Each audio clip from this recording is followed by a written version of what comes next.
Had Marvin Sapp on the show this morning. He had an opportunity to explain and articulate what he felt, and you go back and listen to the interview, and I stand by what I said, and ain't nothing nobody gonna do about it. Period. Comedian and morning show host Rickey Smiley is calling out misleading headlines. Hi there, thank you so much for watching. I'm Antoine. This news comes after gospel star Marvin Sapp faced backlash following the bishop's demand of ushers to, and I quote, close the doors during a sacred part of worship. Had Marvin Sapp on the show this morning. He had an opportunity to explain and articulate what he felt, and you go back and listen to the interview, and I stand by what I said, and ain't nothing nobody gonna do about it. Period. I don't care. Cancel culture. Anytime somebody don't agree with y'all or go along with y'all lies or go along with your antics and whatever, I'm not the one that jump in the river every time the river flows. Sometimes I swim upstream if I feel like a lie has been told, or if I feel like something has been taken out of context to tear somebody down. This man been sitting up here. He told us this morning he was getting threats, people messing with his kids. He had to drive a different car to the radio station. A different car to the radio station. Tell me what he did to deserve to get threats. He paid $30,000 to a ministry for, if I'm not mistaken, between 9 and 13 years. And it wasn't even for him. It wasn't even for his ministry. That happened in Baltimore. I don't care nothing about no backlash. Ain't nobody gonna do nothing. Ready to cancel somebody and drag somebody on the internet for stating a fact. It ain't even an opinion. Stating the facts. And Rickey Smiley is receiving backlash. I don't care. Cause it ain't nobody that whoever's backlashing paying a bill in my house. I said what I said, and I meant what I said, and I stand on that. To attack that man, and if you go back and listen to the interview, he lay it all out. But you don't want to hear that. You want something quick and easy, and something that you could take and run with. That's a lie. Ready to cancel somebody over a lie, something that happened a year ago. And he did say, and maybe the way I said it, I apologize for that. He owned it. Maybe I didn't say it the right way. He said that it was chaos at the door.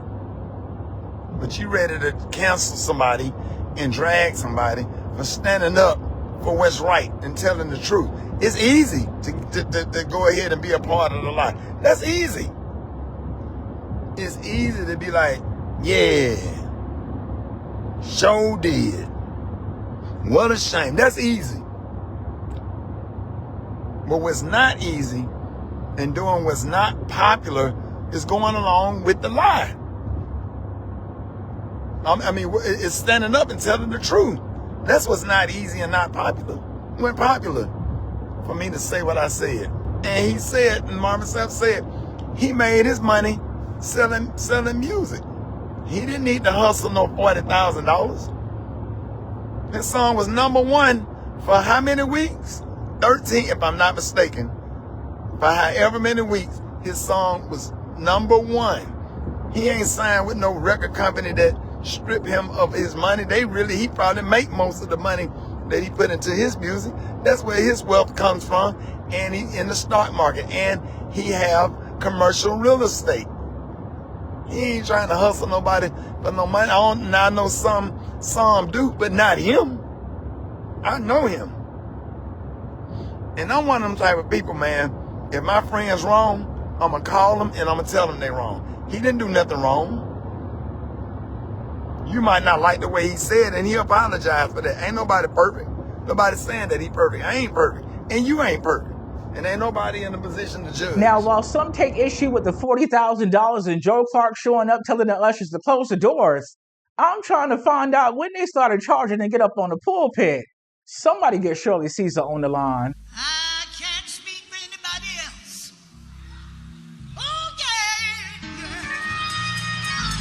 Bishop Sapp did find offense in online viewers saying that he held churchgoers hostage. Excuse me, that I raised the money at my church, that I kept the people at my church hostage until I raised $40,000 for me.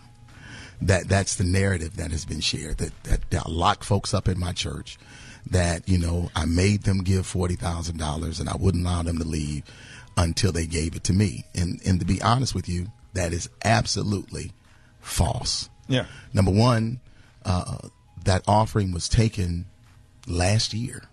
This was a service that happened last August.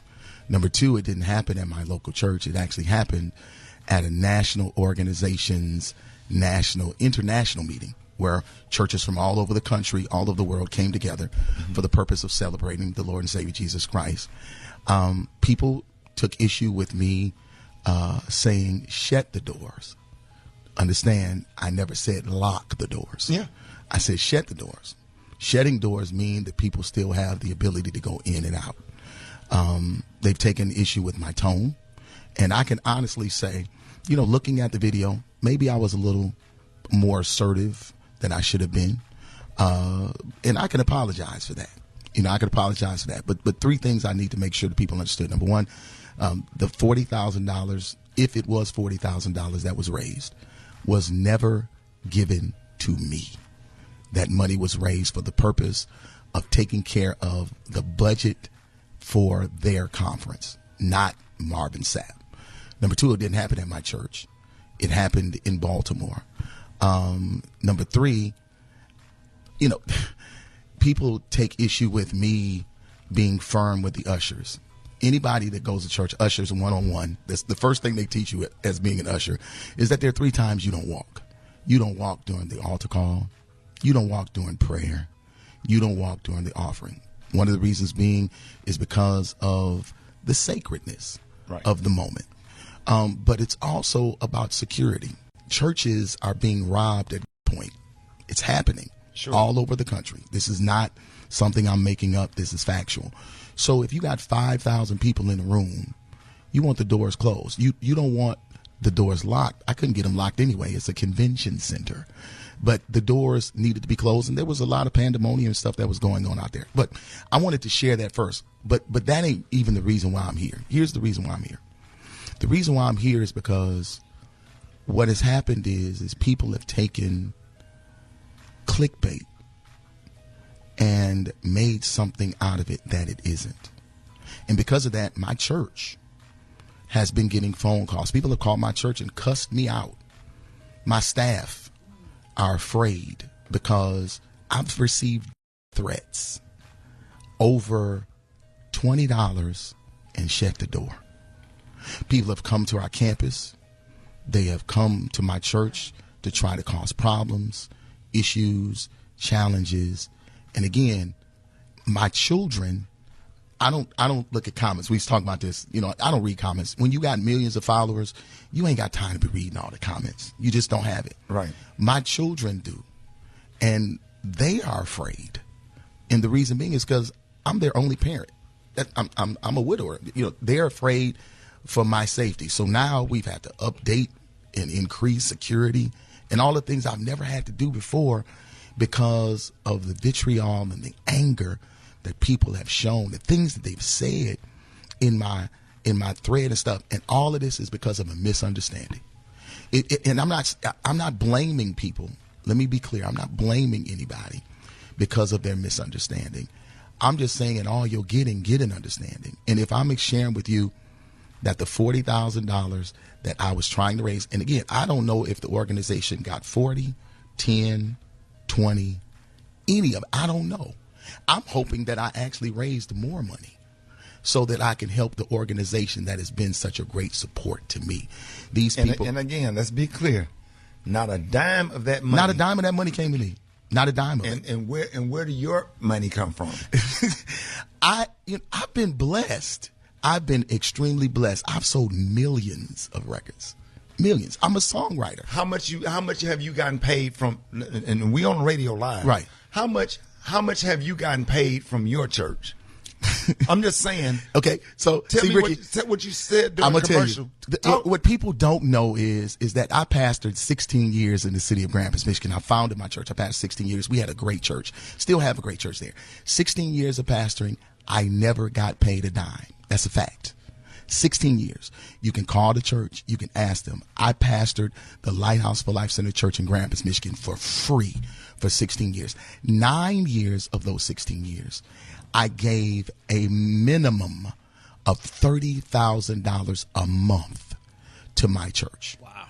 30 grand a month to my church to ensure that the church could go forward. We had a lot of stuff. I had a college campus that we had bought. We had 3 other campuses, and my membership had dwindled after my wife had passed because I had to travel more in order to take care of me and my kids. Right. So, my membership, it dwindled, but we never lost anything. And as a matter of fact, this is factual. The day I announced the new pastor, I burned the mortgage of the church. When I left Grand Rapids, I left my church not only debt free, but I left them with 6 figures in the bank and put a brand new pastor in and walked away and moved to Texas. I'm not trying to take advantage of people. That's never been my passion. I'm serious about ministry. And let me go one step further. There's a whole lot of other pastors around here that are doing the same thing. Most pastors in America are bivocational, meaning they have jobs outside of their churches. The average church size in America is only 75 people. Look it up. It's factual. So we're not getting rich off the church. I am bivocational. I'm a W-2 employee at my church. I have a syndicated radio show that I do every week to over 60 different markets. I own real estate. I have mutual funds. I have annuities. I have stocks. I play the market. I took my money and I didn't trick it. Money that you made from money that I made from music, records. from hit records.